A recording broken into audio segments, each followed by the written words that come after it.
transporte aéreo nos últimos dias. A SATA Air Açores chegou a ter 5 aviões parados por avaria, 5 numa frota de 7. Um deles, um Dash Q400, sujeito a uma grande manutenção, iniciada em novembro e que deveria demorar 3 meses, mas já lá vão mais de 6 e ainda não saiu do hangar do aeroporto de João Paulo II.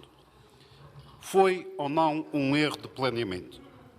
Não foi mais de metade da frota, como subtilmente disse a Sra. Secretária. Foi 71% da frota que ficou inoperacional, facto inédito na SATA. Dizer metade é para branquear. Esta empresa do Grupo SATA, como se sabe, é fundamental para a mobilidade dos açorianos e também para os turistas que nos visitam nesta época do ano.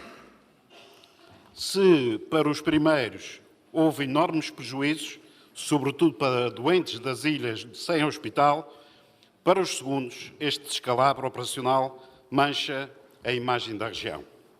Isto faz-nos pensar que a empresa não se preparou convenientemente para a época alta. O aumento das rotações diárias, do modo como está a ser feito, mesmo para um leigo na matéria, significa maior desgaste e, inevitavelmente, maior recurso à manutenção e exige planeamento que falhou na passada semana e aí não será alheio o facto do Conselho de Administração estar desfeito desde o final de abril. Não se percebe que uma empresa desta importância para os Açores fique todo este tempo sem uma administração. E aqui a responsabilidade é do Governo, é só do Governo, o mesmo Governo que não teve pejo em atirar as culpas para uma administração que afinal nem sequer existe. Esta situação que estamos a viver provocou uma enorme insatisfação dos passageiros no que se refere aos serviços prestados e isso faz com que se exija a resolução dos problemas reportados e que tiveram à vista de todos nos aeroportos da região e para que não se volte a repetir. Infelizmente, este Governo não foi capaz de assumir a responsabilidade. Aliás, recusou-se a tal. A gestão destas empresas tem sido um tema de debate, especialmente no contexto parlamentar, mas o momento por que passamos, e ainda estamos a passar, não tem precedentes e é de bom tom voltar a debater o serviço prestado pela empresa, que é afinal de todos nós. As falhas no serviço de transporte aéreo não resultam apenas em inconvenientes para residentes que, em contexto de trabalho ou por razões de saúde, têm necessidade de viajar, mas também afetam a imagem dos Açores perante os turistas, o que obriga o Governo e a administração da SATA, quando existir, tomar medidas urgentes para melhorar a qualidade dos serviços prestados. Por estes dias, viajar entre as ilhas por via aérea, para além de lugar disponível, é também preciso ter um bocadinho de sorte.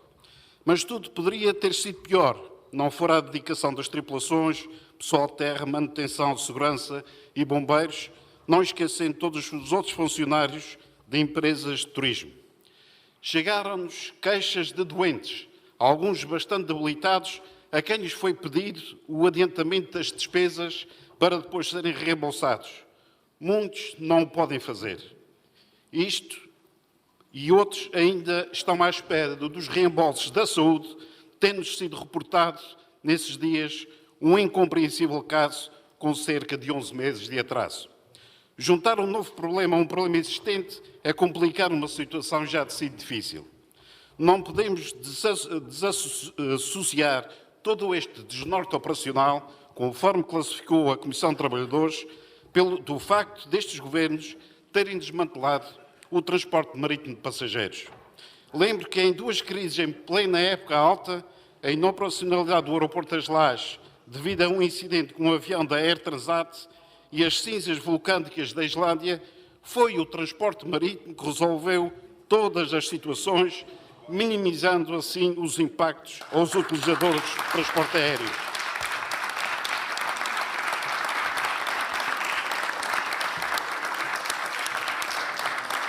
Mas, senhoras e senhores deputados, quando se fala em transporte marítimo de passageiros, lá vem a costumeira ladainha sobre o seu custo, mas agora com esta sucessão de ACMIs, alguns para rotas sem interesse perceptível para os Açores e para os açorianos, como por exemplo o Porto, Estados Unidos, ou Madeira, Estados Unidos, parece não haver qualquer problema com o seu custo. Senhora Secretária, quanto é que custa aos açorianos estas duas rotas? Por fim, queria dizer que não estamos a debater este assunto para aproveitamento político, como disse a Senhora Secretária, mas antes para esclarecer os açorianos. Vivemos em democracia, por muito que isto custe a alguns, e cabe a este Parlamento fiscalizar a ação do Governo.